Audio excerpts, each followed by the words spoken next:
Number 31 की आयत number 14 और 15 में माँ बाप की इताअत का हुक्म दिया, माँ बाप की इबादत का हुक्म नहीं दिया। दोनों में फर्क है। अल्लाह ने कहा माँ बाप की इताअत करो। आज के इंसानों को माँ बाप सिखा रहे हैं हमारी इबादत करो। कैसे? चेहरे पे तेरी दाढ़ी देखा, कैसी खलीज दिख रही? बच्ची धोखा दे दी क्या? गम में है क्या? पैसे नहीं है शेविंग कराने के, शेविंग करा। कपड़े ऊपर टकने के ऊपर पहना, ये क्या है? फकीर है क्या? बेगर है क्या? ऐसे क्यों पहन रहा है? जहेज नहीं ले तो बोला मेरे को गुनाह होगा, तू जहेज ले। अच्छी बात है अम्मी जान, बेशरम, तेरे कुछ गुनाह होता, अम्मा को नहीं होता। जहेज नहीं लेना, हराम है इस्लाम में जहेज लेना, नहीं लेना चाहिए। जहेज का डेफिनेशन क्या है? मांगने वाली चीज को जहेज नहीं बोलते। अगर लड़की के माँ बाप की जानिब से कोई ऐसा गिफ्ट आए जो लड़की और लड़की का शौहर दोनों भी इस्तेमाल करते हो, उस गिफ्ट को जहेज बोलते हैं। जहेज नहीं लेना है इस्लाम में। तो माँ बाप की इताअत कब तक की जाएगी? जब तक के माँ बाप अल्लाह और उसके रसूल के खिलाफ कोई हुक्म नहीं देंगे। आर्मी और पुलिस डिपार्टमेंट में क्या होता है? कांस्टेबल इंस्पेक्टर की बात उस वक्त तक मानेंगे जब तक के इंस्पेक्टर की बात कमिश्नर ऑफ पुलिस से नहीं टकराती। मान लीजिए कमिश्नर ऑफ पुलिस ने कहा चालान मारो, इंस्पेक्टर ने कहा रसीद मत फाड़ो, पैसे जेब में डाल लो। क्या करेगा कांस्टेबल? क्या करेगा? नहीं मानेगा, चाहे वो उसका सुपीरियर ही क्यों ना हो। माँ बाप सबसे सुपीरियर है रिश्तेदारों में और इंसानों के रिश्तों में, लेकिन वो अल्लाह और रसूल से सुपीरियर नहीं हो सकते। तो माँ बाप को भी चाहिए कि अपनी औलाद को अल्लाह रसूल की फरमाबरदारी की तालीम दे, ताकि बच्चा बड़ा होकर उनकी भी नाफरमानी ना करे। बच्चे को बड़ा करते हैं अल्लाह और रसूल का नाफरमान बनाकर। जब बच्चा बड़ा होकर माँ बाप की नाफरमानी करता है तब कहते हैं अल्लाह ने कहा है फरमाबरदारी करो। तुमने जो बीज बोई है वही फल खाओगे। तुमने अगर बेर और कांटेदार जो दरख्त का बीज बोया है और उस पर एक्सपेक्ट करते हो कि सीताफल और आम उगेंगे, तो ये होने वाला नहीं है। उम्मीद मेरी बहन आपका जवाब मुकम्मल हो। अगला सवाल भाइयों की जानिब से। जी, मैं इमरान हाशिम और मैं Reliance communication as a retention एक काम कर रहा हूँ जी। मेरा सवाल ये है कि जैसा कि हम जान रहे हैं आजकल और देखते हैं कि हर एक चीज़ महंगी होती जा रही है, तो उस हिसाब से एजुकेशन भी बहुत महंगा हो गया है। तो क्या हदीस और कुरान के रोशनी में मैं ये जानना चाहता हूँ कि क्या एजुकेशन के लिए जो हम लोन लेते हैं ये कहाँ तक जायज़ है? और इसी से रिलेटेड मेरा एक और सवाल है कि चूँकि मैं सर्विस मैन हूँ तो सो आई गेट सैलरी, तो क्या टैक्स बचाने के लिए मैं अगर कोई पॉलिसी लेता हूँ या कुछ उससे रिलेटेड ऐसा कुछ करता हूँ, ये कहाँ तक जायज़ है और मैं किस तरीके से इससे बच सकता हूँ? भाई ने सवाल किया है कि क्या एजुकेशन के लिए लोन लिया जा सकता है। अल्लाह सुब्हानहू व तआला ने सूरह बकरा सूरह नंबर 2 की आयत नंबर 275 से 279, सूरह आले इमरान सूरह नंबर 3 की आयत नंबर 130 आयत नंबर 130, सूरह निसा सूरह नंबर 4 की आयत नंबर 161, सूरह रूम सूरह नंबर 30 में अल्लाह सुब्हानहू व तआला ने ऐलान किया है कि सूद हराम है, इंटरेस्ट हराम है, loan on interest is forbidden in Islam. रसूल अकरम सल्लल्लाहु अलैहि वसल्लम की सही हदीस बैहक़ी की शोबुल ईमान हदीस नंबर 1932 में रसूलुल्लाह सल्लल्लाहु अलैहि वसल्लम ने फरमाया, जिस किसी ने 1 पैसा सूद लिया गोया उसने अपनी सगी माँ से जिना किया। अगर आप बाइबल पढ़ेंगे, book of Deuteronomy chapter number 22 verse number 25, book of Ezekiel chapter number 18 verse number 13, book of Luke gospel of Luke chapter number 6 verse number 35, इन तमाम मुकामात पर सूद पर पैसा लेना और देना फॉरबिडन है। इस एतबार से अगर आप कोई लोन सूद पर लेकर कुछ करते हैं, for whatever purpose use it, it is forbidden in Islam. मैं कोई भी अच्छा काम गलत तरीके से नहीं कर सकता, अच्छे काम के लिए मुझे अच्छा तरीका इख्तियार करना पड़ेगा। तो इस एतबार से जो अल्लाह ताला का फंडामेंटल लॉ है मैं उसको क्रॉस नहीं कर सकता। अल्लाह ने सूरह बकरा सूरह नंबर 2 की आयत नंबर 279 में कहा कि अल्लाह के हुक्म के बाद अगर ये लोग इंटरेस्ट इकोनॉमी नहीं छोड़ेंगे तो इनसे कहो ये अल्लाह और उसके रसूल से जंग करने के लिए तैयार हो जाए। Ask them to wage a war against Allah and Mohammed सल्लल्लाहु अलैहि वसल्लम। तो मैं इतनी जुर्रत अपनी पढ़ाई की खातिर नहीं कर सकता या किसी और जायज़ काम के लिए नहीं कर सकता। बट इसका सोल्यूशन क्या होगा? इसका सोल्यूशन ये है कि इस्लाम ने बैतुल माल का एक कॉन्सेप्ट दिया था जो अनफॉर्चुनेटली हमारे पास नहीं है। बैतुल माल क्या है? एक ऐसा बैंकिंग सिस्टम होगा जिसमें पूरे मुसलमान अपने डोनेशंस, अपने चैरिटीज़, अपनी ज़कात उसमें जमा करेंगे और जो नीडी मुस्लिम्स हैं उनको ये ज़कात से पैसा देंगे। ताकि उनको सपोर्ट करें उन नीड्स में जो इनके लिए जरूरी है। अब चूंकि वो नहीं है तो आपको क्या करना पड़ेगा, you will have to certain things sacrifice for the sake of your religion. दुनिया का हर आदमी करता है। देखिए आप, हमारे पास सिख भाई बैठे हैं, आप देखिए चाहे गर्मी हो चाहे बारिश हो चाहे सर्दी हो, कभी टर्बन नहीं निकालेंगे वो लोग, कभी दाढ़ी के बाल नहीं निकालेंगे। व्हाई? रिलीजियस इंजंक्शन है। लोग चाहे कुछ भी कहें, रिलीजन से अगर मोहब्बत है you will not break the fundamental. अगर आपको अल्लाह से, उसकी किताब से, उसके नबी मोहम्मद रसूलुल्लाह से दिल से मोहब्बत है, you will not do anything that will contradict Quran and Sunnah. तो इस एतबार से आप नहीं ले सकते। तो आइए आज का अगला सवाल बहनों की जानिब से। अस्सलाम वालेकुम। वालेकुम अस्सलाम। मैं एक टीचर हूँ। मेरा सवाल ये है कि हमारे पैगंबर की ज़िंदगी हमारे लिए नमूना थी। उन्होंने तो कभी कल की खबर नहीं ली, कल के लिए हमको कुछ जमा करके रखना है। तो हम लोग जो है आजकल बैंक बैलेंस क्यों बढ़ाते हैं, कल की फिक्र क्यों करते हैं? बहन ने एक बहुत ही अच्छा सवाल किया है कि हमारे पैगंबर हमारे लिए बेस्ट एग्जाम्पल है। अल्लाह ने सूरह अहज़ाब सूरह नंबर 33 की आयत नंबर 21 में कहा, लक़द काना लकुम फ़ी रसूलिल्लाहि उस्वतुन हसना। तुम्हारे लिए मोहम्मद रसूलुल्लाह सल्लल्लाहु अलैहि वसल्लम की लाइफ में सबसे बेस्ट एग्जाम्पल है फॉलो करने के लिए। तो प्रॉफिट मोहम्मद सल्लल्लाहु अलैहि वसल्लम के ज़माने में कोई भी बैंक नहीं था। आप तो बहुत दूर चले गई, गुरु नानक जी के ज़माने में भी कोई बैंक नहीं था। ये बैंकिंग कॉन्सेप्ट को इंट्रोड्यूस किया इन कमबख्तों वेस्टर्नर्स ने। क्यों किया? आपका पैसा देखो, अरबों ने कैसी बेवकूफ़ी की। अरबों ने अपना पूरा पैसा समझा कि अमेरिका में सेफ रहेगा और पूरा अपना माल ले जाकर अमेरिका में जमा किए। 9/11 के बाद उन्होंने क्या कहा, ये टेररिज्म के लिए यूज हुआ, पूरे अकाउंट फ्रीज कर दिए। कितना आसानी से बेवकूफ बना दिया, कितना आसानी से माल हड़प लिया। तो इस तरीके से कई बैंक्स, अभी आप लोगों के साथ रिसेशन चल रहा है। What is recession? रिसेशन का इंडिया से तो कोई अल्लाह का करम है, कोई ताल्लुक नहीं है, यहाँ एक प्रोपेगेंडा बना वो। What was recession? रिसेशन ये था कि अमेरिका के बड़े बड़े बैंक ने बेनामी कई लोगों को बगैर तहकीक करे के लोन दे दिया, लाखों में, मिलियंस ऑफ डॉलर्स में दे दिया, और उसको वापस लेने गए तो वो आदमी ने झूठा नाम लिखा, उसका झूठा पता बताया, पूरा पैसा डूब गया। ये पैसा खाने का एक और तरीका है। इस तरीके से कई तरीकों से लोग पैसे खाते हैं। लेकिन नबी अकरम सल्लल्लाहु अलैहि वसल्लम के ज़माने में रसूलुल्लाह सल्लल्लाहु अलैहि वसल्लम के बाद सहाबा बाज़ ऐसी चीज़ें जमा करते कि उनके मरने के बाद उनके अहलो अयाल को काम आए। मैं मर जाता हूँ तो मेरे बच्चे अगर पढ़ रहे हैं तो इंस्टेंट वो रोड पर ना आए, इस नीयत से मैं ज़रूरियात के लिए जमा कर सकता हूँ। इसके अलावा भी मैं जमा कर सकता हूँ। लेकिन जमा करके अगर मैं ज़कात नहीं दूँ, आप देखिए ज़कात अब बगैर जमा करे देंगे ही कैसे? ज़कात देने के लिए तो जमा करना ही पड़ेगा, उतना तो जमा करना ही पड़ेगा जिससे कि 25 ग्राम सोना या उतना माल हो जाए, तभी तो ज़कात का मतलब इसकी इजाज़त है। लेकिन अफजल तरीक़ा अल्लाह के हवाले दूसरा दिन कर दो अपना। मैं, आप यकीन मानिए, मैं अल्लाह को गवाह बनाकर बोल रहा हूँ, मेरा आज तक पर्सनल कोई बैंक अकाउंट नहीं है। एक भी आज तक मैंने अपनी लाइफ में नहीं खोला है बैंक अकाउंट, एंड अल्हम्दुलिल्लाह आई एम वेरी कंफर्टेबल। मेरे ट्रांजैक्शंस होते हैं लाखों में, लेकिन अल्लाह के करम से मैंने कभी भी बैंक की जरूरत महसूस नहीं की है, एक्सेप्ट कि हमारा IREF का ऑफिशियल अकाउंट है फॉर गवर्नमेंट रीजंस। पर्सनल आज तक मेरा अकाउंट नहीं है, and I am very satisfied, मुझे इसकी जरूरत ही नहीं पड़ी। अब जो लोग हमारे पास रखते हैं उनको बेशक चाहिए कि चैरिटी किया करें। इब्ने क़य्यिम एक बहुत बड़े बुजुर्ग गुजरे, एक बहुत बड़े रिसर्च स्कॉलर गुजरे मुस्लिम कम्युनिटी के, जो इब्ने तैमिया के स्टूडेंट थे।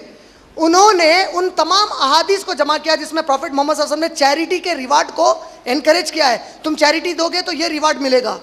उन्होंने कहा कि चैरिटी के जो कई रिवार्ड्स हैं, उन्होंने कहा 40 to 50 different kinds of rewards हैं, अलग अलग किस्म के रिवार्ड्स हैं। आप जानते हैं सबसे छोटा रिवार्ड क्या है? अल्लाह ताला का गुस्सा खैरात करने वाले बंदे पर कम हो जाता है। This is the minimum reward of charity. और चैरिटी दोनों को भी, मुस्लिम एंड नॉन मुस्लिम दोनों को भी देना चाहिए।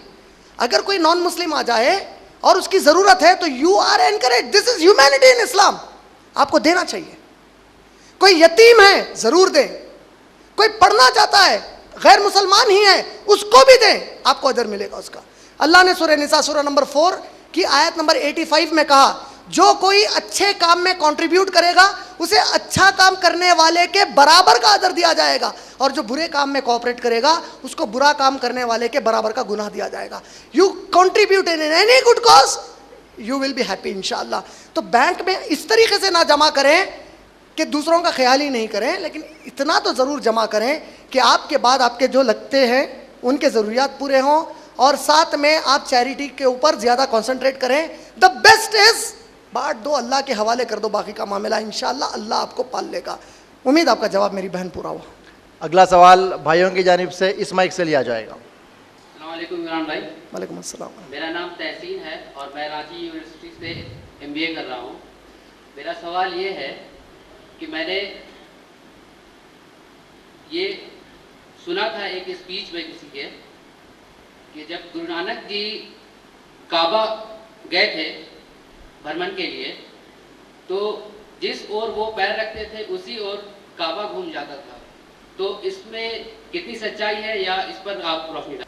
भाई ने एक अच्छा सवाल किया है। उन्होंने पूछा है कि अक्सर सिख कम्युनिटी में ये बात कॉमन है, एक बात कॉमनली मानी जाती है कि गुरु नानक जी जब मक्का गए तो वहाँ पर जिस तरफ वो अपना पाँव करते काबा उस तरफ आ जाता। ये बात कहाँ तक दुरुस्त है? देखिए, जहाँ तक गुरु ग्रंथ जी आप अगर पढ़ेंगे तो पूरी गुरु ग्रंथ जी में ये बात कहीं भी लिखी हुई नहीं है, कहीं भी लिखी हुई नहीं है ये बात। दूसरी चीज़, गुरु नानक जी काबा जा ही नहीं सकते। रीज़न, अल्लाह ने कुरान करीम में सूरह तौबा सूरह नंबर 9 में फरमाया कि एक्सेप्ट मुस्लिम मक्का को कोई भी नहीं आ सकता। अगर वो आएगा तो उसको कैपिटल पनिशमेंट देगी वहां पे गवर्नमेंट, जो भी गवर्नमेंट रहेगी। तो this by itself becomes a lie कि वो वहां गए थे। तीसरी चीज, कोई हिस्टोरिकली प्रूवन एविडेंस नहीं है इस किस्से के पीछे। यह किस्सा इस तरीके से पेश किया जाता है कि गुरु नानक जी के एक मुस्लिम स्टूडेंट थे। उन मुस्लिम स्टूडेंट के दिल में आया कि मैं हज या उम्रा करूं।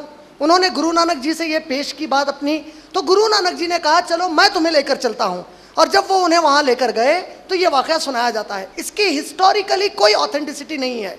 देखिए, इससे होता यह है कि कल के दिन अल्लाह ना खास्ता, मैं अल्लाह फॉरबिड, इससे कोई नई कहानी ना बन जाए, कल कोई एक बेवकूफ़ मुसलमान आएगा जाहिल किस्म का, वो लिखेगा कि हमारे एक वली थे, वो अमृतसर को जाना चाहते थे, नहीं आने दिया गया, वो जिधर पाऊँ किए अमृतसर की जो है गुरुद्वारा उधर आ गई। As a Muslim I would not appreciate it. मैं उसको बोलूँगा तू ये बदतमीजी की बात मत कर, क्योंकि तू किसी के दिल को तोड़ रहा है, उनके मजहबी सेंटीमेंट को खराब कर रहा है। कुरान में क्या कहा गया? सूरह अनाम सूरह नंबर 6 की आयत नंबर 108 में कहा गया, do not revile the gods of other religions for in ignorance they might revile Allah सुब्हानहू व तआला। तुम लोग दूसरे मजहब के खुदाओं के बारे में बुराई मत बयान करो, हो सकता है कि वो लोग भी लाइल्मी और जहालत में अल्लाह के बारे में कोई गंदी बात ना कहते हैं। तो इस तरीके से ये फसाद बढ़ेगा। This is not a correct way. आप उल्टा अगर देखेंगे, गुरु नानक जी ने गुरु ग्रंथ साहिब का जो मेजर पोर्शन है आप अगर पढ़ेंगे, उसके मैक्सिमम जो दोहाज हैं, स्टेटमेंट्स हैं, वो बाबा फरीद के हैं। Baba Farid was a Muslim, he was a Sufi. और बाबा फरीद मुस्लिम कम्युनिटी के अंदर कोई बहुत बड़ी शख्सियत नहीं है। उनके जैसे सौों सैकड़ों और कई मुस्लिम वली थे, वली और सूफी थे।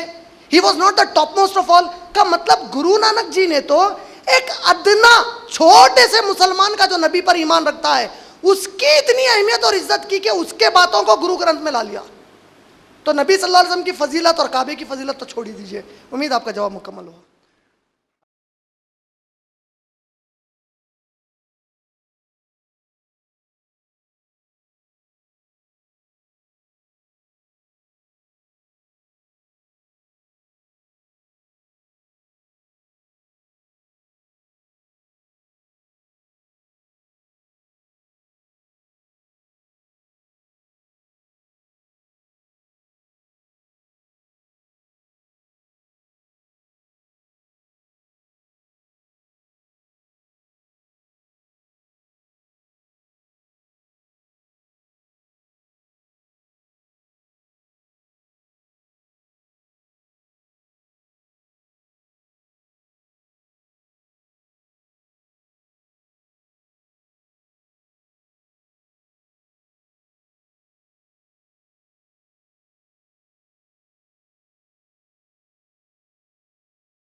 हमारे दरमियान आज मेजर साहब मौजूद हैं। ये एक 2 मिनट के लिए आपसे कुछ अपने व्यूज़ प्रेजेंट करना चाहते हैं। मेजर साहब। आप सबको मेरा अस्सलाम वालेकुम। 2 लफ्ज़ मैं बोलना ज़रूर चाहता था और मैं जनाब इमरान साहब का बहुत शुक्रगुज़ार हूँ। मेरे पास सरफराज अहमद जी सुड्डू और जनाब मेहर आलम साहब आए थे, तो उन्होंने कहा कि आप प्रोग्राम अटेंड करेंगे। आमतौर पर मैं कोई पब्लिक प्रोग्राम अटेंड जल्दी नहीं करता हूँ, लेकिन मैंने कहा चूँकि ये दूसरे मज़हब से रिलेटेड है मैं ज़रूर जाऊँगा। ख़ास कारण ये है कि रांची में एक सोसाइटी है, हम लोगों ने सद्भावना मंच बनाया है, वहाँ मेरे कई मुस्लिम भाई मेरे साथ वहाँ जाते हैं और हम लोग कोशिश करते हैं कि हम लोग एक ब्रॉड माइंडेड सॉल्यूशन हर प्रॉब्लम का तैयार करें। तो जो सबसे पहली बात मैं कहना चाहता हूँ कि जो भी पीर पैगंबर आते हैं वो एक धर्म के लिए नहीं आते हैं, वो तमाम मानवता के लिए मैसेज लाते हैं। मसलन जीसस क्राइस्ट, हज़रत मोहम्मद साहब, नानक साहब, कबीर साहब, इनका जो मैसेज है, इनका जो पैगाम है, ये हम सब के लिए है। इसलिए लाजमी है कि हम लोग सभी, दूसरे मज़हब वाले भी, हम लोग भी कुरान का स्टडी करें। इनफैक्ट कुरान मेरे पास पढ़ी हुई है और अगली बार जब मैं यहाँ आऊँगा तो ज़रूर पूरी पढ़ के आऊँगा।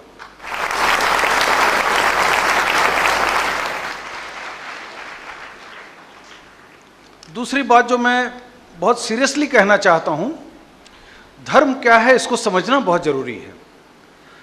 धर्म हमें नियमों, सिद्धांतों तथा निषेधाज्ञाओं से द्वारा बांधता है ताकि हम भ्रष्ट न हों और शारीरिक, मानसिक तथा आध्यात्मिक रूप से दुखी न हों। यानी हम किस प्रकार से जीवन जिएं। आप एक चीज़ ध्यान रखिए कि सारा कुरान पढ़ना, याद करना इत्यादि सबके बस की बात नहीं है। तो ब्रदर इमरान जैसे लोग जिन्होंने आप लोगों के लिए स्टडी किया है, आपके तमाम सवालों का जवाब दे रहे हैं। मैं यहाँ बैठ कर के ये नहीं कहूँगा कि मैं 100% उनसे सहमत हूँ, परंतु मैं ये ज़रूर कहूँगा कि उनकी स्टडी बहुत अच्छी है और मैं उनको मुबारकबाद देता हूँ। ज़्यादातर धर्म कर्म कांड में तब्दील हो जाते हैं और हिंदू धर्म तो बहुत ज़्यादा कर्म कांड में तब्दील हो चुका है और यही बात कई धर्मों में लागू हो जाती है और हम लोग डेप्थ में नहीं जाते हैं। डेप्थ यानी कि उसकी गहराई में नहीं जाते हैं, हम लोगों को गहराई में जाना है। मैं ब्रदर इमरान से एजुकेशन लोन वगैरह के बारे में कहूँगा कि वो मॉडर्न परिप्रेक्ष्य में, आज की डेट के परिप्रेक्ष्य में ध्यान रखें ताकि आपकी कौम हमेशा आगे चलती जाए और पैसे के लिए मोहताज न हो।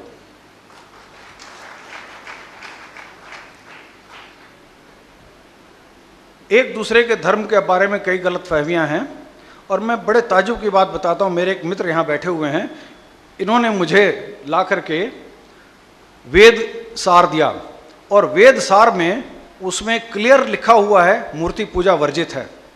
तमाम हिंदू जगत मूर्ति पूजा कर रहा है, लेकिन उन्होंने वेद की किताब मुझे ला के दी है और उसमें लिखा हुआ है, यानी हमारे हिंदू भाई अपने धर्म को नहीं जानते हैं। ये सच है।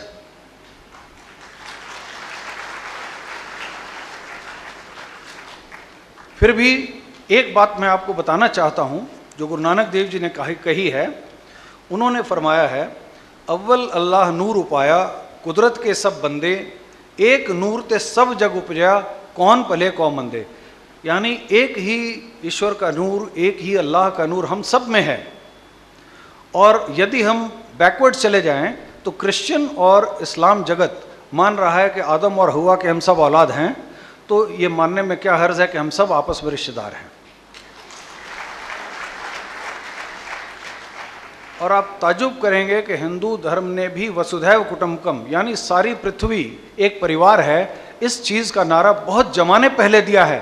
ये भी पता नहीं किसने कब दिया है, परंतु ये मान के चलिए कि किसी जगह पे तमाम जितने धर्म हैं उनके कुछ बेसिक उसूल जो हैं, ये मैं नहीं कहना चाहता इतनी शादी और ये सब चीज़ें हालात की बात थी। मैंने सरफराज अहमद जी से कहा था कि ये समय था जब मोहम्मद साहब का, उस टाइम पे कबीले आपस में लड़ते रहते थे, कई औरतें बेवा हो जाती थी, तो उन बेचारों को कुछ पनाह चाहिए थी, तो लोग उन्होंने ज़्यादा शादियों की इजाज़त दी थी। आज भी यदि किसी बेवा औरत को सिर छुपाने के लिए जगह न हो और आप ज़्यादा शादी करते हैं, तो मैं समझता हूँ कि ये समाज के लिए अच्छी बात है। और इन सब से ऊपर धर्म के बारे में सिर्फ जानना नहीं, मैं चाहता हूं कि ब्रदर इमरान जैसे आदमी पतले से ट्रीटाइज बनाएं कि ये हमारे नियम हैं, इस तरह से हमें चलना है, और हम लोग उसको अमली जामा पहनाएं। यदि हम बोलते रहें चोरी नहीं करनी है, ये नहीं करना, वो नहीं करना, और गवर्नमेंट डिपार्टमेंट में जाते ही पता नहीं कहाँ से घूस लेने की प्रवृत्ति आ गई। यानी मुझे कोई काम कराना होता है, मेरे पास हर तरह की का पोस्ट रहा है, मैं किसी भी तरह से करा सकता हूँ, फिर भी मैं अपने स्टाफ को कहता हूँ, ये भाई कितने पैसे मांगता है? बोले 500 रुपये मांगता है, ले भाई 500, उसको दे करके काम करा के आ जाओ। यानी हम लोगों की जो रीढ़ की हड्डी है वो टूट चुकी है। हमारे जैसा आदमी अगर घूस देता है तो आप सोच सकते हैं आम आदमी की क्या हालत होगी। इस चीज़ को हमें बदलना है, हम लोग अपने उसूलों पर कायम रहें। और मैं इसको थोड़ा सा राजनीतिक परिप्रेक्ष्य में एक लफ्ज़ जरूर कहूँगा कि आप लोग ये मत देखिए कि कौन क्या है, सिर्फ ये देखिए जो आदमी उसूलों पर चलता है, जो आदमी धार्मिक है, किसी धर्म का मैं नहीं बोलता, जो आदमी धार्मिक है, यानी वो अपने उसूलों का पक्का है, वही आपकी सेवा सही मायने में कर सकता है, निस्वार्थ भाव से वही काम कर सकता है। वो गवर्नमेंट में परसेंटेज नहीं मांगेगा, वो 2 पैसे अपने पॉकेट से लगाएगा। तो आप ऐसे कर्मठ आदमियों को आगे लाएं। ऐसे आदमी आप में से आगे आएंगे नहीं, आपको आप में से चुनना है कि कौन आदमी हमारे यहाँ बिल्कुल ईमानदार हैं, कौन उसूल वाले लोग हैं, इनको आप लोग खींच करके आगे लाएं। बोलिए नहीं, आप आइए, आप इस जगह पर रहिए, आप हमारी अगुवाई करिए। ऐसे ऐसे लोग जैसे ब्रदर इमरान जैसे लोग, जिन लोगों ने ये ठेका उठाया है कि इतना वो पढ़ रहे हैं, इतना कुछ आपके लिए कर रहे हैं। अंत में मैं जनाब इमरान साहब को, मोहम्मद फ़हीम साहब को और रांची की जो ऑर्गेनाइजेशंस हैं, जिन लोगों ने इस प्रोग्राम को ऑर्गेनाइज़ किया और इतने अच्छे तरीके से ऑर्गेनाइज़ किया, आप सबको मुबारकबाद देता हूँ। और याद रहे, अल्लाह उन सभी लोगों से खुश होते हैं जो खुद अल्लाह को याद रखते हुए नेक काम करते हैं और दूसरों को भी नेक काम करने के लिए प्रेरित करते हैं। आदाब। मैं जनाब इमरान साहब से गुजारिश करता हूँ कि मेजर साहब को कुरान मजीद गिफ्ट करें।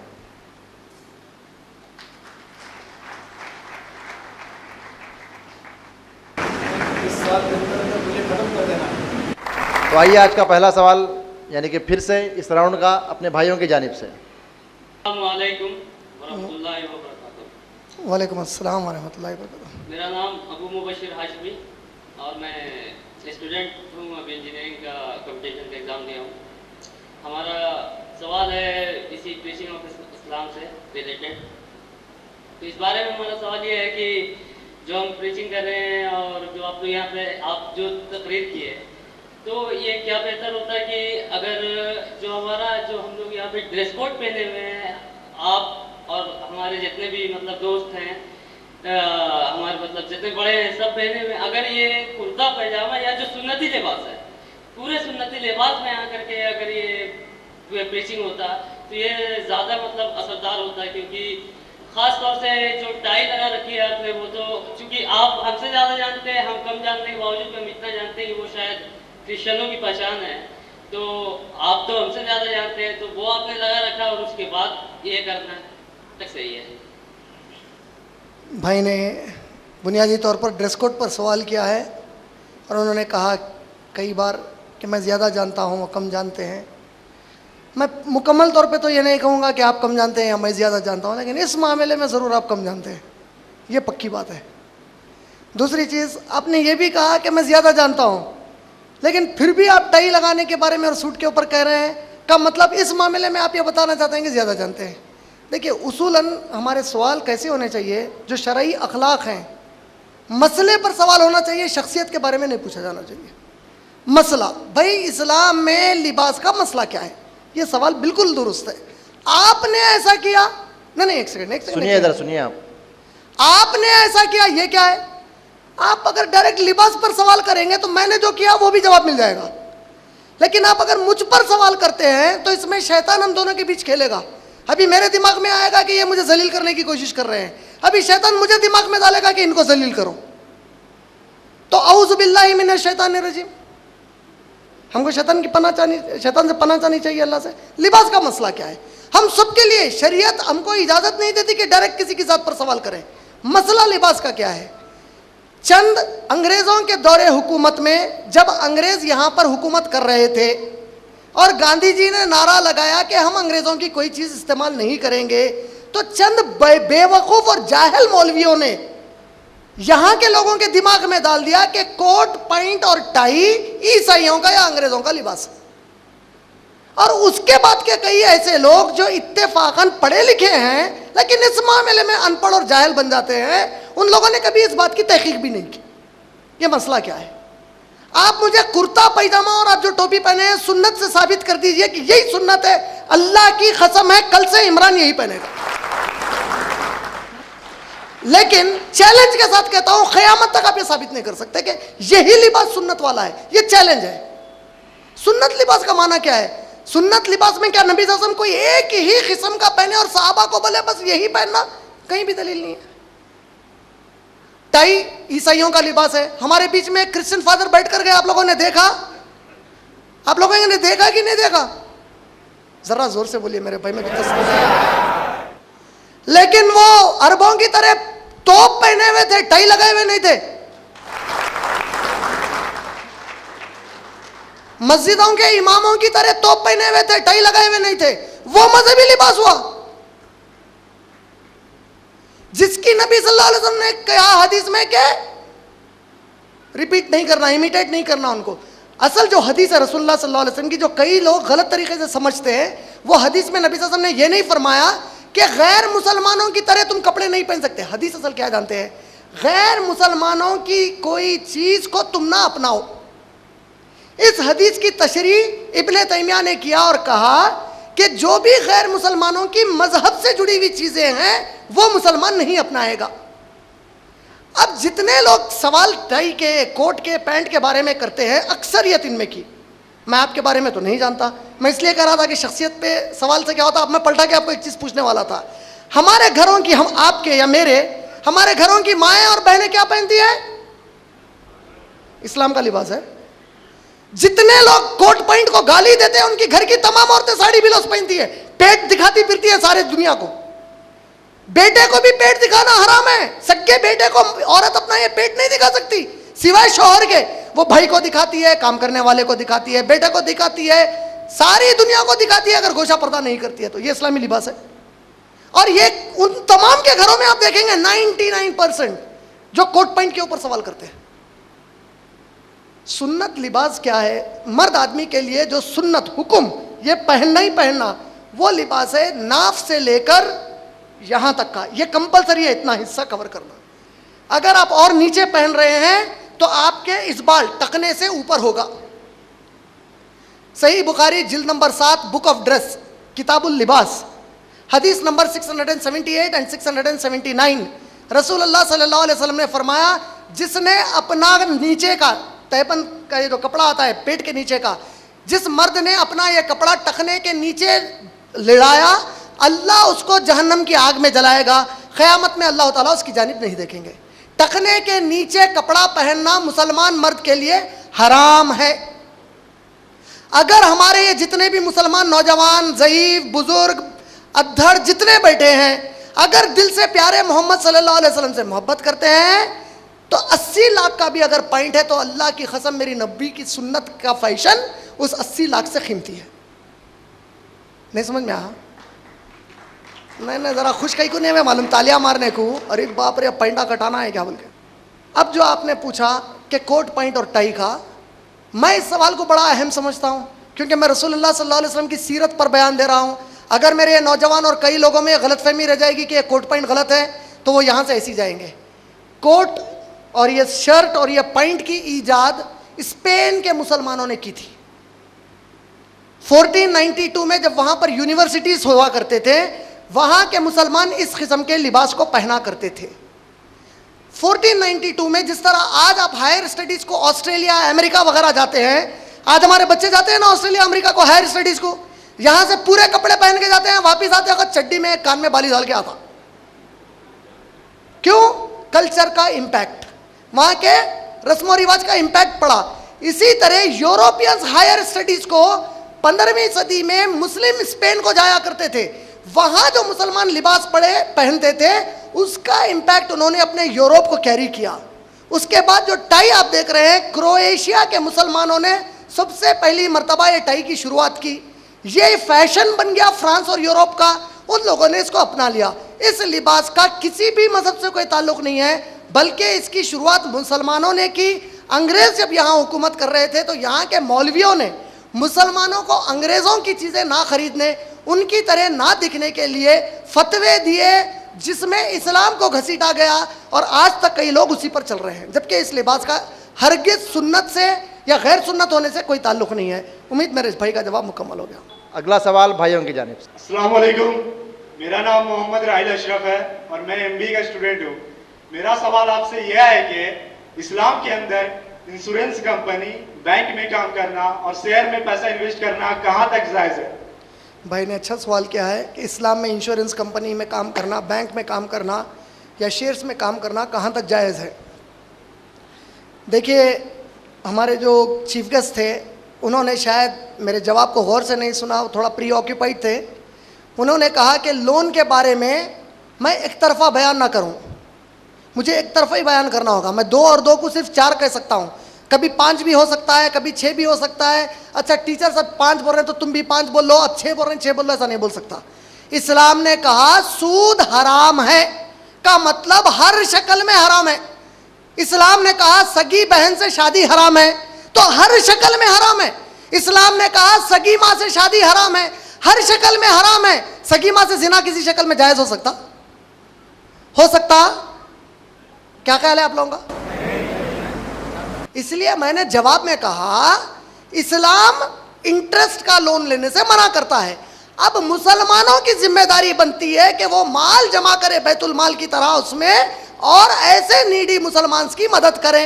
यही उसका सॉल्यूशन है, चाहे सारी दुनिया को आंच लग जाए। इस्लाम यही है, इस्लाम नहीं बदल सकता। और पढ़ाई के लिए कई ऐसे ऑप्शंस हैं जिसमें गवर्नमेंट सब्सिडी देती है, हमारे लोगों को पता ही नहीं है। यानी आप गवर्नमेंट से 100 रुपीज का लोन लेंगे, गवर्नमेंट आपको 20 रुपीज माफ करके कहती है 80 रुपीज वापिस करो। ऐसे कई हैं, आप जाइए माइनॉरिटी और वेलफेयर ऑर्गेनाइजेशंस को और मालूम करिए कि वहां पर ऐसी कौन से कोर्सेस में वो लोग पैसा इन्वेस्ट कर सकते हैं। इंडिया की सेंट्रल गवर्नमेंट की तरफ से माइनॉरिटीज के लिए सब्सिडी लोन्स है जो करोड़ों रुपए के, लेकिन अनफॉर्चुनेटली वो बीच के लोगों की वजह से, एजेंट्स की वजह से उसके बारे में अवेयरनेस भी नहीं है हमारी कम्युनिटी को। ऐसे अगर जो है सब्सिडी लोन्स लेकर भी कर सकते हैं तो करिए, वरना मुसलमान को। लेकिन सूद वाला loan under any condition, whether somebody likes me और डिसलाइक्स मी, कोई मुझे अक्लमंद बोले या बेवकूफ़, अल्लाह ने जो कहा है वही है, मैं उससे आगे नहीं बता सकता। अल्लाह ने सूरह हुजरात की आयत नंबर 1 में कहा, ऐ लोगों जो ईमान लाए हो, अल्लाह और उसके रसूल सल्लल्लाहु अलैहि वसल्लम से आगे जाने की कोशिश ना करो। तो मैं अल्लाह और उसके रसूल से आगे नहीं जा सकता। अगर मैं मानता हूं कि कुरान और हदीस क़यामत तक के लिए गाइडेंस है, हिदायत है, तो अल्लाह को मालूम था ये तमाम सिचुएशंस आएंगे, लोन्स की ज़रूरत पड़ेगी, एजुकेशनल लोन्स की ज़रूरत पड़ेगी, तब भी अल्लाह ने कहा सूद हराम है का मतलब हराम है। There can not be a compromise on it, ये परफेक्ट बात। इंश्योरेंस की कंपनी, बैंक में काम कर सकते हैं, जो कोई काम में सूद इन्वॉल्व हो गया वो हराम है आपके लिए। अगर आपके इंश्योरेंस की पॉलिसी में सूद है, अगर बैंकिंग में सूद है, अगर आपके शेयर्स में सूद है, वो हराम है। उम्मीद आपका जवाब मुकम्मल हो गया। आज के इस सेशन का आखिरी सवाल बहनों की जानिब से लिया जाता है। जी, हमारा सवाल है कि अल्लाह हाफिज, फी अमान अल्लाह, खुदा हाफिज, इस तरह से कहना सही है या नहीं? जैसा कि हमारे सल्लल्लाहु अलैहि वसल्लम हमेशा अस्सलाम वालेकुम वगैरह कहते थे। जी बहन, रुखसत होते वक्त सहाबा से साबित है कि वो फ़ी अमान अल्लाह कहा करते थे। तो फ़ी अमान अल्लाह, उसका तर्जुमा उर्दू में अल्लाह हाफिज़, अगर आप ये कहते हैं तो इसमें कोई हर्ज नहीं है इंशाअल्लाहुल अज़ीज़। वल्लाहु आलम व आखिरु दावाना अनिल हम्दुलिल्लाहि रब्बिल आलमीन। अस्सलामु अलैकुम व रहमतुल्लाहि व बरकातुहू। जज़ाकल्लाह खैर। मैं भाइयों और बहनों से बेहद तहे दिल से शुक्रगुजार हूँ कि आप तमाम लोगों ने आज अपना वक्त निकाला और यहाँ पर आए ताकि आप लोग सही इल्म जान सकें। वाखिर दावाना अल्हम्दुलिल्लाहि रब्बिल आलमीन। अस्सलामु अलैकुम व रहमतुल्लाहि व बरकातुहू।